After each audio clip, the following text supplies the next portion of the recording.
함께 은혜 나눌 본문 말씀은 신약 성경 사도행전 2장 43절부터 47절까지 말씀입니다. 본문을 다 함께 읽겠습니다.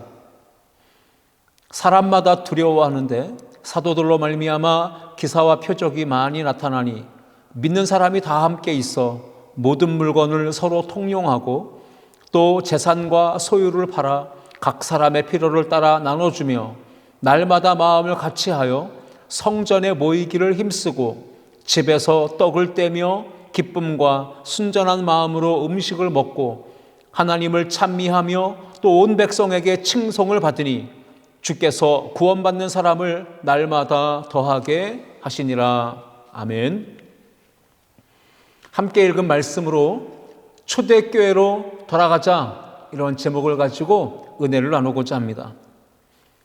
다음 주 12월 4일 첫째 주는 아름다운 교회가 24번째 생일을 맞이하는 주일입니다. 그래서 창립 24주년을 기념하는 예배를 마음으로 또 준비하며 우리 성도들과 나눌 말씀을 준비하는 가운데 데이비드 브룩스가 지은 두 번째 산이라는 책을 읽게 되었습니다. 그 책의 소제목은 삶은 혼자가 아닌 함께의 이야기다, 이렇게 적혀 있습니다. 그 책의 핵심적인 내용, 요지는 모든 사람은 제각각 자기의 산을 오른다라는 내용인데요. 어떤 사람은 현재 첫 번째 산을 오르고 있고 또 어떤 사람은 두 번째 산을 오르고 있다라는 내용입니다. 어떤 사람이 지금 첫 번째 산을 오르기 위해 열심을 다해 혼신의 힘을 다해 사력을 다해 치열한 경쟁 사회 속에서 힘껏 달려갑니다. 수고하고 애쓰고 쉬지 못하고 그렇게 몸부림치며 목적을 위해, 야망을 위해 달려가는 그 모습이 바로 첫 번째 오르고 있는 산입니다. 그런데 첫 번째 산에 정상에 올라간 사람들이 자신의 성공과 자신의 목적을 달성한 기쁨에 도취되는 순간은 잠깐이었고 그 이후에는 곧 찾아온 것이 허무함이 밀려왔습니다. 공허함이 밀려왔습니다. 이유는 다른 데 있지 않습니다. 성공과 부와 명예, 권력, 자기의 목적을 달성하기 위해 달려오는 동안 그는 이웃을 잃고 친구를 잃고 동료를 잃고 인간관계를 소중히 여기지 않고 그것에 대한 중요성을 놓치고 살아왔기 때문에 그렇습니다. 결국 내가 이렇게 올라온 산의 정상에서 느끼는 것이 바로 이 허무함과 공허함 뿐인가? 정작 만족과 행복은 없는가? 이 부분을 깊이 생각하며 이제 인생의 두 번째 산에 오르게 되는 것이 이 책에서 소개하는 내용입니다. 이 두 번째 산은 어떤 산인가 하면 함께 공동체 속에서 세워져가는, 함께 올라가는 그러한 산이라는 것입니다. 자신의 꿈을 이루고 목적을 달성했지만 그가 누릴 수 있었던 감격과 기쁨과 행복, 흥분은 잠시뿐이었고 그에게 찾아온 것은 허무함과 공허함과 외로움뿐이었기 때문에 이제는 자신이 누린 이 성공의 기쁨, 그 만족과 행복을 누군가에게 나눌 수 있는 공동체, 이웃이 필요하다는 것을 절실히 깨닫게 된 것입니다. 그래서 삶은 혼자가 아닌 함께함의 이야기다라고 말하면서 더불어 함께하는 공동체가 얼마나 소중한 것인지를 새삼 일깨워주는 내용의 책이었습니다. 그렇습니다. 우리가 오늘 함께 읽고 있는 이 사도행전 2장 이 본문 말씀 또한 오늘날 모든 교회와 성도들이 반드시 올라가야만 하는 두 번째 산, 공동체와 함께하는 산을 우리에게 소개하고 있는 것입니다. 영적 하늘가족, 믿음의 가족이 있다는 것을 생각하며 그 공동체인 교회 안에 함께 지체로서 연합하고 한마음으로 믿음 생활해야 된다는 것을 우리에게 도전하는 성경이 바로 사도행전입니다. 혼돈과 불안의 시대, 위기의 시대를 살아가는 지금 오늘날의 교회와 성도들이 참 힘들고 어려운 순간들에 직면해 있습니다. 그러할지라도 우리가 치우침 없는 걸음으로 거침없이 담대하게 우리가 가진 이 교회의 온전한 정체성을 지켜내면서 하나님이 허락하신 사명과 그 직분에 충성하면서 끝까지 믿음의 경주를 하기 위해 다시 우리가 회복하고 돌아가야 될 성경적 교회의 원형, 그 모델 샘플을 우리에게 제공하는 책이 바로 사도행전 2장 오늘 본문에 기록되어 있는 초대교회의 모습입니다. 예수님의 십자가 정신, 복음의 투철한 영성, 하나님 나라의 거룩한 가치관으로 가득 채워져 있는 책이 바로 사도행전이고, 그 책에 소개되어 있는 교회의 원형은 초대교회인 것입니다. 초대교회 공동체는 교회가 교회다울 수 있고 성도가 성도다울 수 있는 분명한 모델 원형을 우리에게 보여주고 있습니다. 1998년 12월 3일 아름다운 교회가 이곳에 창립되고 세워져서 어느덧 24번째 생일을 맞이하게 됐습니다. 하나님의 은혜요, 하나님의 함께 하시는 손길이었다라고 고백할 수밖에 없습니다. 교회가 험한 풍파, 시련을 뚫고 계속해서 더 도약하고 비상하기 위해서는 반드시 오늘 우리가 함께 살펴볼 사도행전의 초대교회의 그 원형을 모델로 삼고 샘플로 삼아서 계속하고 계속해서 도전하고 또 도전하며 달려가야 할 줄 믿습니다. 오늘 저는 이 사도행전의 초대교회가 보여주고 있는 역동하는 신앙공동체의 모습은 어떠했는가를 함께 생각해 보며 은혜를 나누고자 합니다. 첫 번째, 함께 읽겠습니다. 진정한 예배가 있었습니다. 우리가 종종 초대교회로 돌아가자, 본질로 돌아가자라고 외칠 때에는 그 사도행전적 초대교회가 가진 특징들을 반드시 놓쳐서는 안 되는 것입니다. 초대교회가 역동적으로 부흥하며 성장할 수 있었던 비결은 오늘 성경은 우리에게 소개합니다. 대그룹의 성전 예배와 소그룹의 가정 교회 예배가 적절하게 균형을, 일치를, 조화를 이루고 있었다는 것을 보게 됩니다. 사도행전 2장 46절 말씀입니다. 날마다 마음을 같이하여 성전에 모이기를 힘쓰고 집에서 떡을 떼며 기쁨과 순전한 마음으로 음식을 먹고. 초대교회 공동체는 날마다 성전에 모이기를 힘썼습니다. 거기서 끝난 것이 아니라 집에서도 떡을 떼며 기쁨과 순전한 마음으로 함께 음식을 먹는 공동체였습니다. 이것이 바로 두 날개가 건강하게 살아있는 공동체였습니다. 대그룹의 성전 예배, 소그룹의 가정, 구역 예배, 이 두 건강한 날갯짓으로 초대교회는 건강하게 비상하며 부흥하며 성장할 수 있었던 것입니다. 날마다 마음을 같이하여 성전에 모이기를 힘쓰고 또 집에서 모여서 떡을 떼며 함께 했다는 이 말씀은 쉽게 생각해서는 안 되는 말씀이기도 합니다. 왜냐하면 그 당시의 상황, 시대적 배경을 돌아본다면 충분히 이해될 수 있는 것이죠.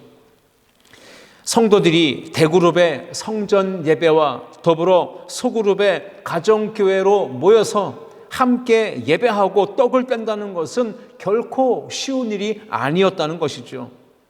예수님께서 십자가에서 달리시고 돌아가신 이후 50일이 지난 오순절에 마가다락방에 강력한 성령 강림의 사건이 있었습니다.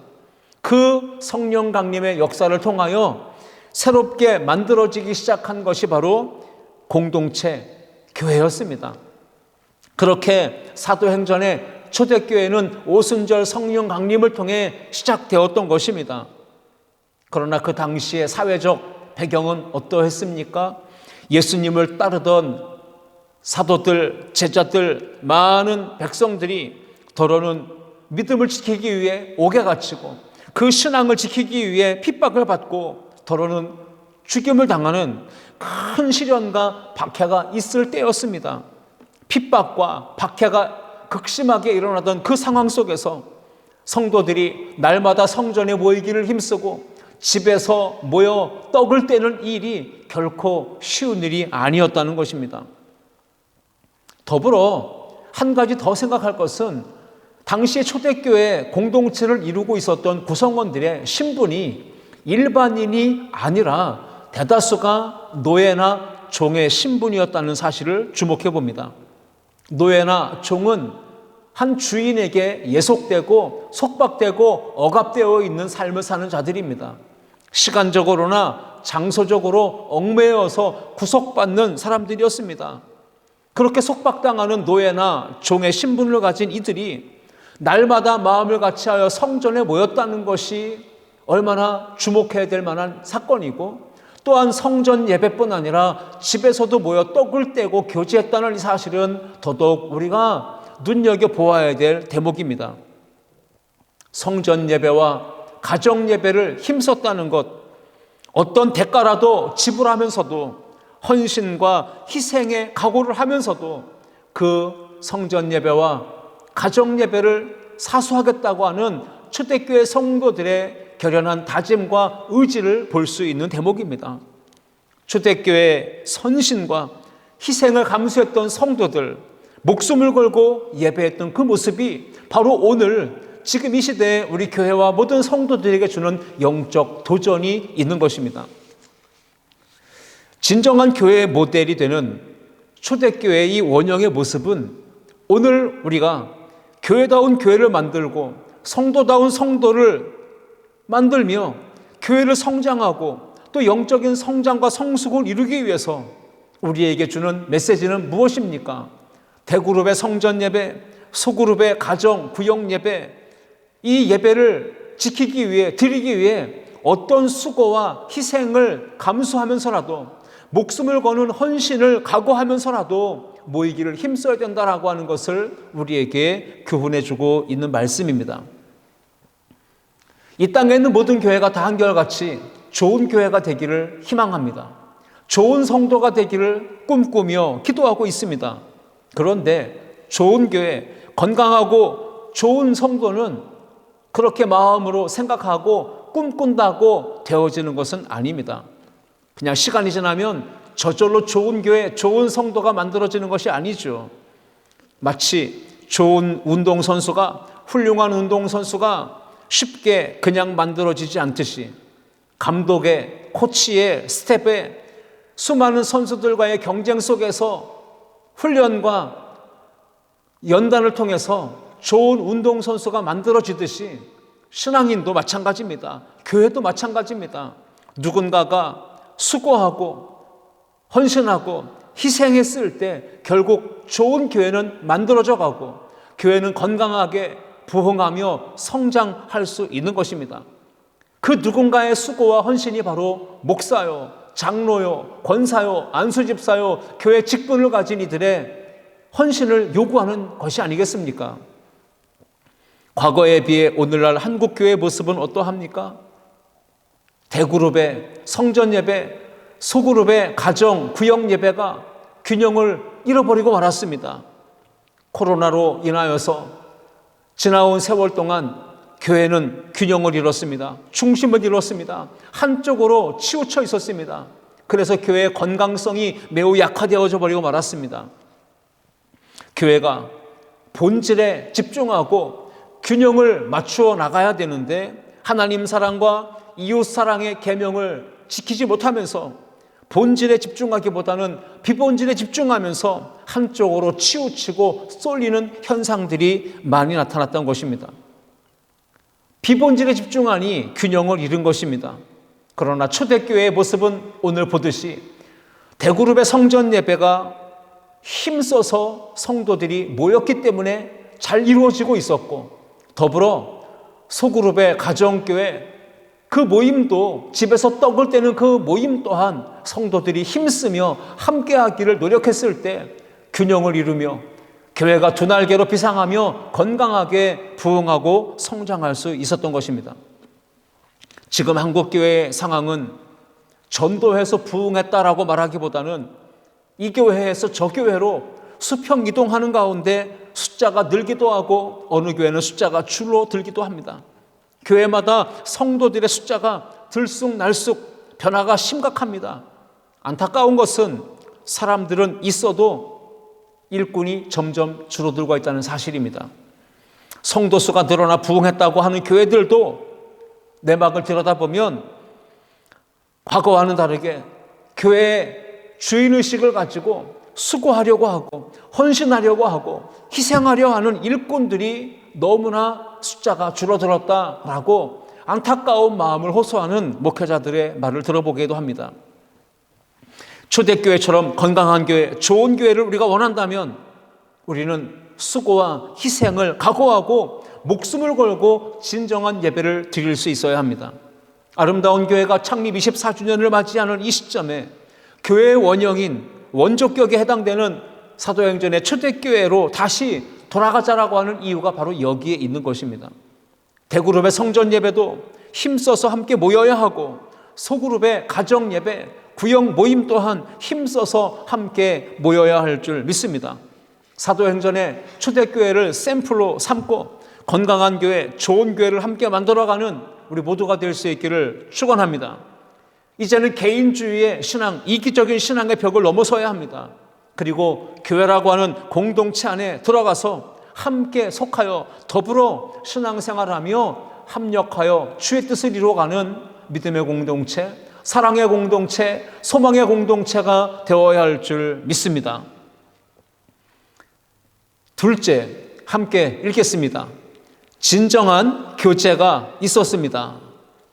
사도행전의 초대교회가 보여주고 있는 역동하는 공동체의 모습은 진정한 교제 그것입니다. 우리가 종종 초대교회로 돌아가자라고 외칠 때 사도행전의 초대교회에는 특징이 있죠. 이미 살펴본 대로 대그룹의 성전 예배, 소그룹의 가정 예배, 구역 예배가 활성화되어 있었습니다. 균형을 이루고 있었습니다.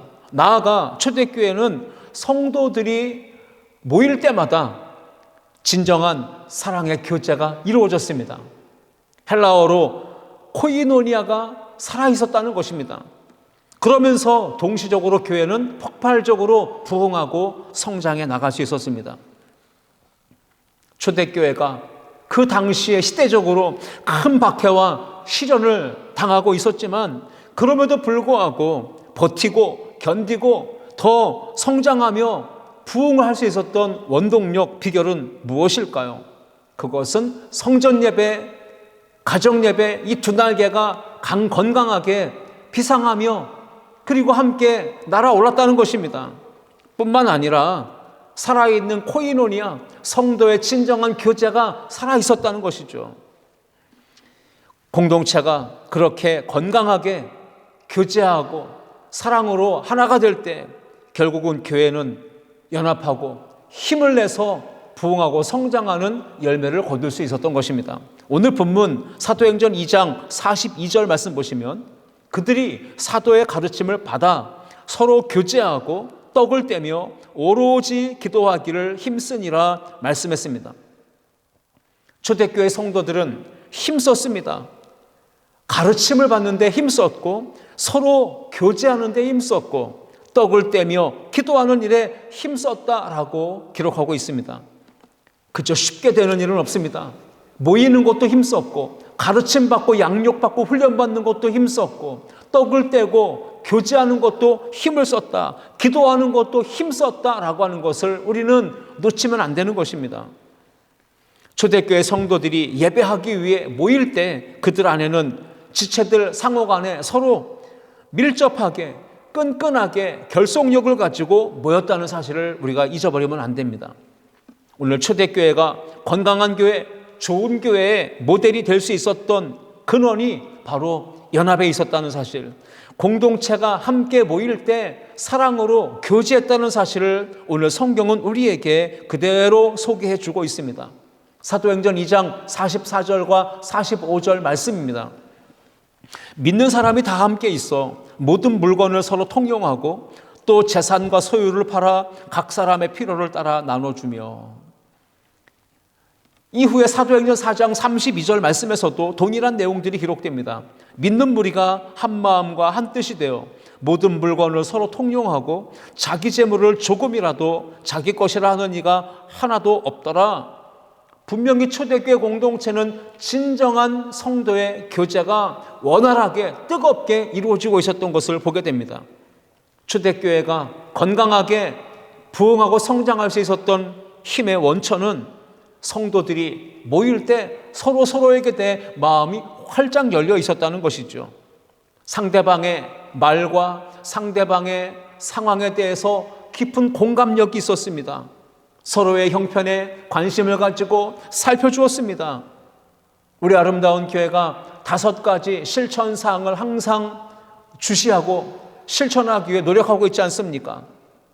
연약한 것은 세워주고, 부족한 것은 채워주고, 허물은 덮어주고, 잘한 것은 칭찬해주고, 장점은 인정해주는 공동체.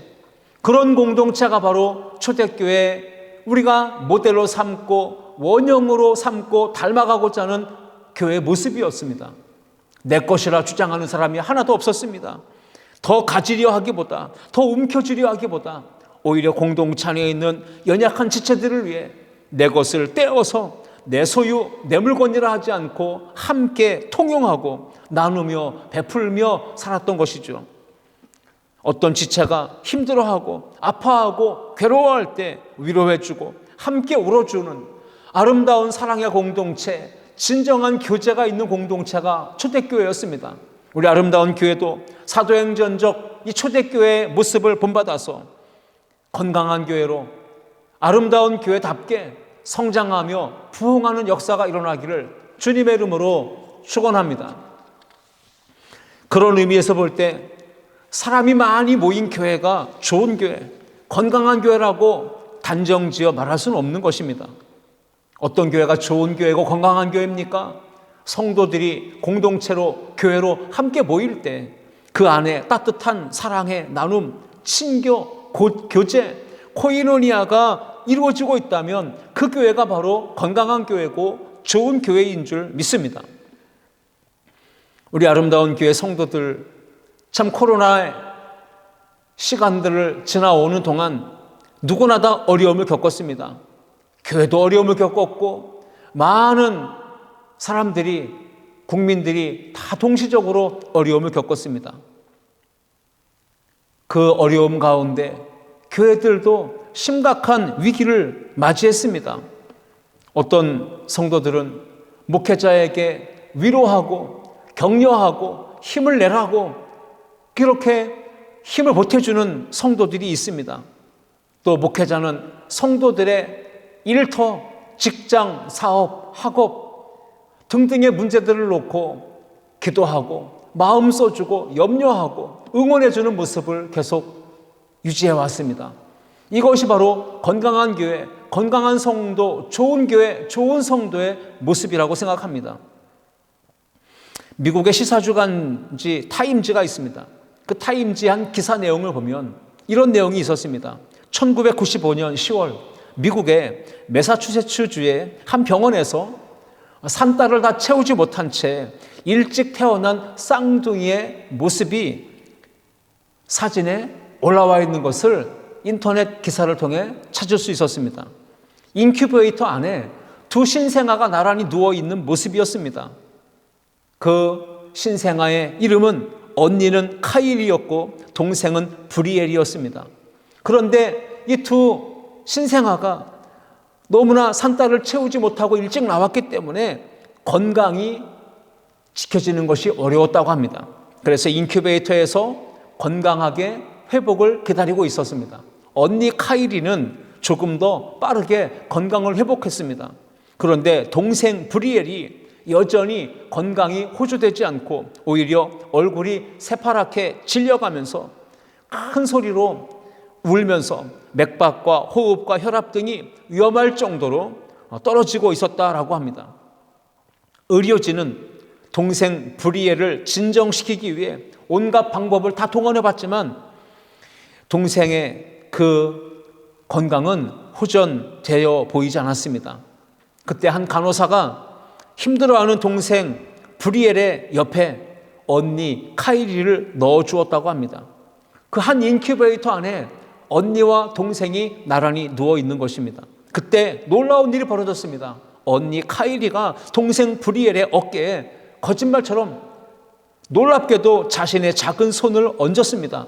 그리고 시간이 몇 분 지난 후에 동생 브리엘이 빠른 속도로 호흡이나 맥박이나 혈압 등이 안정적으로 돌아왔게 됐고 건강을 회복하게 되었다라고 하는 이 기적적인 이야기가 기사에 소개되었던 것입니다. 그래서 타임지는 생명을 구한 포옹이라는 기사로 타이틀로 게재하면서 이 두 자매의 이야기를 대대적으로 보도한 적이 있었던 것입니다. 건강한 포옹, 주 안에서 성도들이 서로 손을 붙잡아주며 위로하며 격려하며 칭찬하고 존중하고 세워주는 이 사랑의 교제가 있다면 그 교회는 건강한 교회고 좋은 교회인 것입니다. 제가 목회하는 가운데 특히 강단에서 말씀을 전할 때 마음이 참 고맙다라는 느낌을, 그런 감정을 가질 때가 있습니다. 어떤 성도님들에게 제가 고마운 마음을 갖겠습니까? 당연히 강단에서 말씀을 전할 때, 설교할 때 아멘, 아멘 하며 큰 소리로 화답해 주는 성도들, 제가 요리하고 제가 음식을 맛있게 내놓을 때 성도들이 입을 열어서 아멘, 아멘 하면서 받아 먹을 때, 맛있게 받아 먹어줄 때 그 성도들을 통해 고마운 마음, 감사한 마음을 많이 느끼고 있다는 것입니다. 성도님들 중에는 제가 매일매일 핸드폰으로 성경 구절을 한 구절씩 전송해 주고 있습니다. 어떨 때는 교회 절기나 중요한 행사가 있을 때는 행사 포스터도 이미지로 만들어서 전송을 해주죠. 그때 그 성경 구절 한 구절을 보냈는데도 그 성경 구절에 대해서도 아멘, 아멘으로 화답해오는 성도들의 답글이 있습니다. 그때 고마운 마음을 느끼죠. 행사 포스터를 전송해주고 이미지를 보내주었을 때도 거기에 대해서도 반응을 보이며 아멘 하고 화답해주는 성도들이 참 고맙습니다. 건강한 교회, 좋은 공동체는 제가 단적인 예를 드렸지만 서로 공감해주고 서로 소통이 원활하게 이루어지는 교회가 좋은 교회입니다. 상대방과 소통하기 위해 일방적이 아니라 상호, 쌍방간에 노력하는 모습이 필요합니다. 문자를 보내면 답글을 보내주는 것이 상대방에 대한 예의고 상대를 존중해 주는 것이라면 우리는 어떻게 해야 할까요? 하루에도 수많은 메시지가 핸드폰으로 들어오기 때문에 귀찮아하고 열어보지도 않고 대답도 하지 않는 그러한 모습을 취하기보다는 그래도 성경 구절 매일같이 들어올 때 그 말씀만이라도 읽고 그 말씀에 대해서 아멘으로 반응하는 것이 상호간에 유익하고 덕이 되고 상대방에 대한 존중을 표현하는 것이 아니겠습니까? 주님의 핏값으로 세워진 교회는 우리가 사랑으로 일으켜 세우고 하나된 공동체로 만들어 가야 합니다. 교회를 사랑하는 것은 어떻게 표현해야 합니까? 교회를 사랑한다면 물질의 헌신, 시간의 헌신, 몸으로 재능을 드리는 헌신이 필요하겠죠. 그러나 그것만 헌신이라고 말할 수 없습니다. 그것만 가지고 교회를 사랑한다고 말할 수 없겠죠. 더 나아가서 교회가 정한 공적인 예배, 소그룹 예배, 대그룹 예배, 이 두 날개의 공동체의 모임에 힘써서 참여하는 것이 바로 교회를 사랑하는 것이고 교회를 위해서 희생하고 헌신하는 것입니다.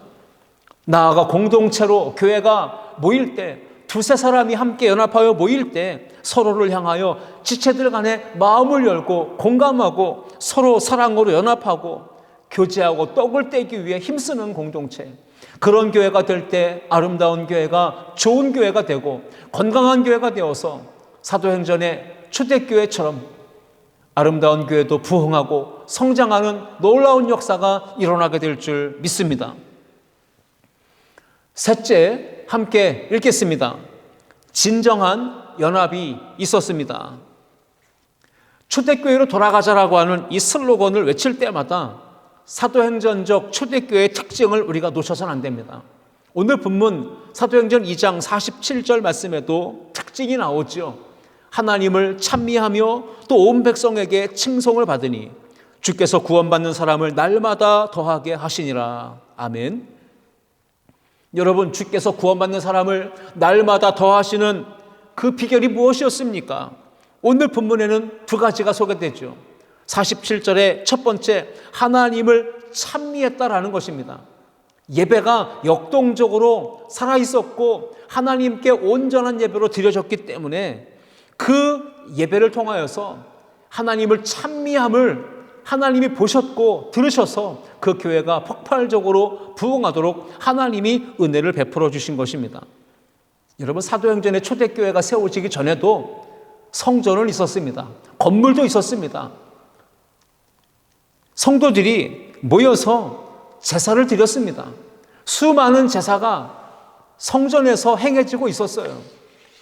그러나 과거에 화려하고 웅장하게 지어진 건물에서 드려졌던 그 습관적이고 형식적이고 타성에 젖은 예배, 마음이 전혀 없는 예배가 이제는 끝이 난 것입니다. 그런 예배는 벗어났어요. 성령 강림을 통하여서 성령 충만의 은혜를 힘입은 성도들이, 예수 그리스도의 부활의 능력을 체험한 성도들이 이제는 거듭난 감격과 구원의 기쁨을 가지고 드리는 진정한 참된 제사, 진정한 예배가 하나님께 올려졌다는 사실입니다. 하나님을 찬미하는 그 아름다운 교회, 그 교회의 찬양은 구원에 대한 감격과 기쁨이 가득했던 것이죠. 아름다운 교회가 수많은 교회들 중에 특히 저는 예배가 역동적으로 살아있는 공동체가 될 수 있기를 바라고 소원합니다. 똑같은 찬양을 부르어요. 같은 말씀을 듣습니다. 그러나 예배하는 성도의 개개인의 마음 상태에 따라서 다가오는 감동과 감격이 달라질 수 있습니다. 오늘 우리가 드리는 이 예배가 역동적인 예배, 감동이 있는 예배, 살아 움직이는 예배, 성령의 강력한 임재가 나타나는 초대교회 같은 은혜가 우리 교회 안에 일어나기를 주님의 이름으로 축원합니다. 초대교회의 예배는 또 하나의 특징이 온 백성에게 칭송을 받는 공동체였다는 사실입니다. 예배가 살아있었고 나아가 초대교회 성도들은 일상 속에서 삶의 자리에서 온 백성에게 칭찬을 받고 인정을 받고 존경받는 삶을 살았다는 것입니다. 교회와 성도들이 박해받는 상황이었고 큰 시련과 핍박을 당하는 그 어려움 겪는 상황이었지만 그 시대의 사람들도 초대교회 성도들의 삶이 어렵고 고난이고 핍박이고 박해라는 사실을 왜 모르겠습니까? 그런데 그들을 지켜볼 때마다 궁금증이 생긴 것입니다. 저들은 어떻게 그 핍박과 고난과 시련과 역경 속에서도 그렇게 즐겁게 항상 찬미하며 하나님을 예배하며 기쁨으로 섬기며 나누는 삶을 살 수 있을까? 어떻게 저들을 항상 기뻐하고 범사에 감사하고 늘 저렇게 기도하며 살 수 있을까?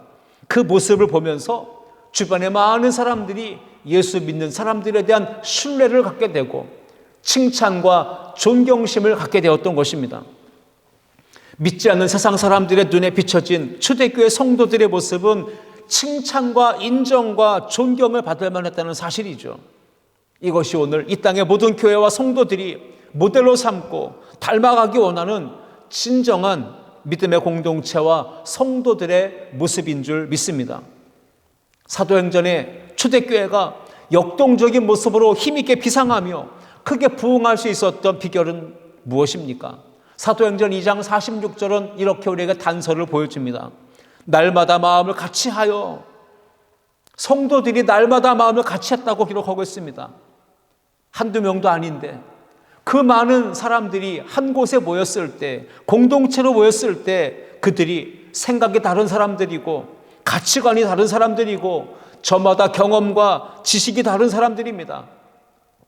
다양한 사람들이 모였지만 성도들은 자기 생각, 자기 마음, 자기 경험, 자기 뜻을 주장하지 않았기에 날마다 마음을 같이하여 한 몸 된 공동체를 이룰 수 있었다는 사실입니다.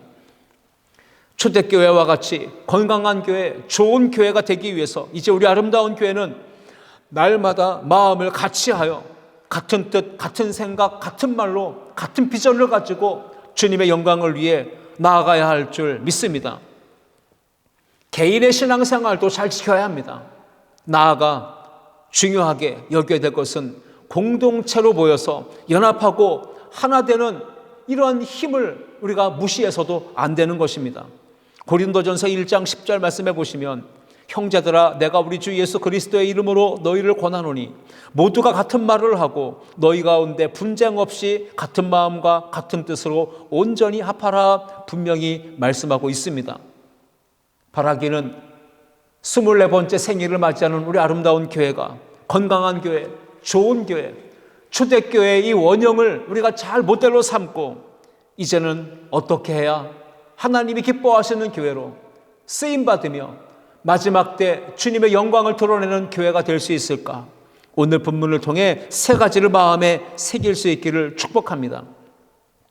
진정한 예배가 있어야 하고 진정한 교제가 있어야 하고 진정한 연합이 있어야 합니다.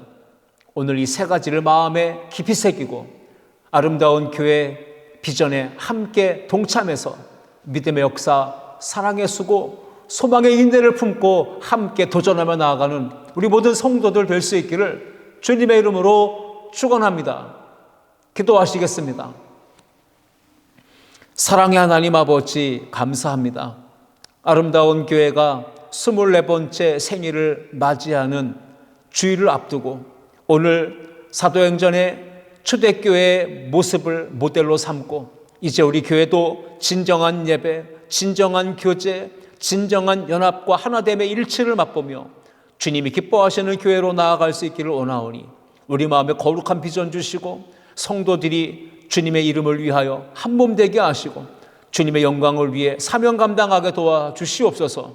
사람이 넘쳐나는 교회가 아니라 사랑이 넘치는 교회가 되게 하여 주시옵소서. 섬김을 원하는 교회가 아니라 섬김의 기쁨을 알고 섬김을 실행하는 교회가 되게 하여 주옵소서.